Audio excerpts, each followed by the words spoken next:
안녕하세요. 변호사 정희경입니다.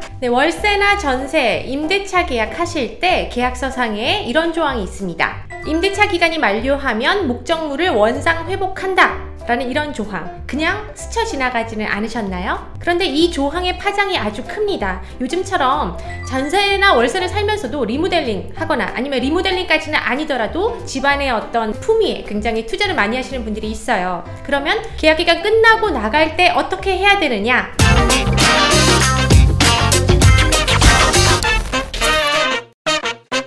계약서상의 원상회복이라는 단어는 임차인이 임대차 시작할 때 넘겨받은 그 상태 그대로 나갈 때 임대인에게 돌려줘야 한다라는 것입니다. 그래서 임차인이 나의 생활의 편익을 위해서 설치한 것들은 다 떼어서 가져가셔야 되는 것이 원칙입니다. 비데, 에어컨 설치했다. 그럼 떼고 가셔야 되고요. 가스레인지 같은 거 오래된 모델을 새로운 모델로 바꿔놨다고 한다면 새 거 떼고 오래된 모델을 다시 붙여놓고 나가셔야 됩니다. 그럼 리모델링 한 거는 어떻겠어요? 원칙적으로 말하면 리모델링 한 그 모든 부분을 떼어내고 예전에 있던 오래된 자재들을 다시 붙여놓고 나가는 것이 원칙입니다.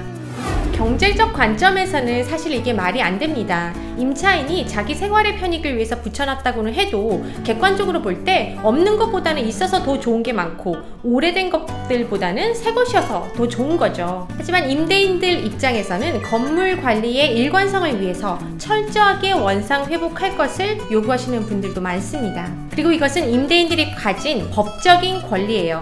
설사 계약서상에 원상 회복에 대한 규정이 없다고 하더라도 계약서에 아무런 말이 없으면 임대인이 원상 회복할 권리를 가진다라는 것이 법조항에 있거든요. 그럼 도대체 임차인분들은 어떻게 하셔야 되느냐? 첫 번째는 계약하실 때 잘 하셔야 됩니다. 내가 리모델링을 할 계획이 있다고 한다면 계약하실 때부터 먼저 원상 회복에 대한 조항을 개정을 하셔야 되는데요. 이때 원상 회복 조항을 없애버리는 것만으로는 부족합니다. 왜냐하면 법에서 아무 말 없으면 원상 회복해야 된다라고 얘기하고 있잖아요. 그래서 미리 리모델링에 관한 계획을 임대인에게 알리고 그 부분에 대해서는 원상 회복을 안 해도 된다라고 허락을 받아서 계약서 조항에 넣으셔야 됩니다.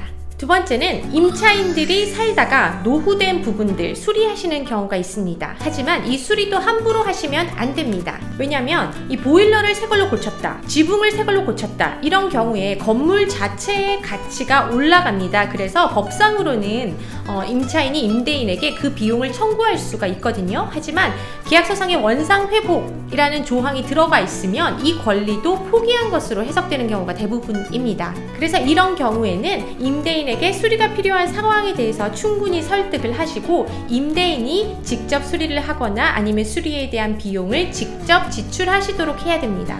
그리고 무엇보다 입주하시기 전에 노후화되어서 향후 수리가 필요할 것 같은 부분들 다 사진 찍어 두셨다가 이 부분 수리가 진행되는 경우 임대인이 비용을 부담한다 라는 조항 넣어주시면 훨씬 더 좋을 것 같고요. 마지막으로 임대차 종료 후에 원상 회복이 다 안 된 부분이 있다고 한다면 임대인 입장에서 보증금에서 그 원상 회복에 필요한 철거 비용을 공제하고 보증금을 내줄 수 있다는 점을 꼭 기억하셔야 됩니다. 다만 우리 판례는 임차인이 원상 회복을 안 했다고 해서 보증금 전액을 안 돌려주고 갖고 있으면서 원상 회복 끝까지 해, 원상 회복 끝까지 다 하기 전까지는 나는 보증금 전액을 갖고 있겠어 라고 주장하는 것은 안 된다 라고 분명하게 얘기를 했고요. 그 철거에 필요한 비용만 공제해서 가지고 있을 수 있고 그 나머지 부분, 보증금의 대부분이겠죠 사실, 그건 돌려줘야 된다 라고 얘기를 했다는 점 임차인 분들 활용하시면 되겠습니다. 임대차 관련된 작은 논점들이 워낙 많습니다. 시간이 되는 대로 하나씩 올리겠습니다. 다음 시간에 만나요. 안녕.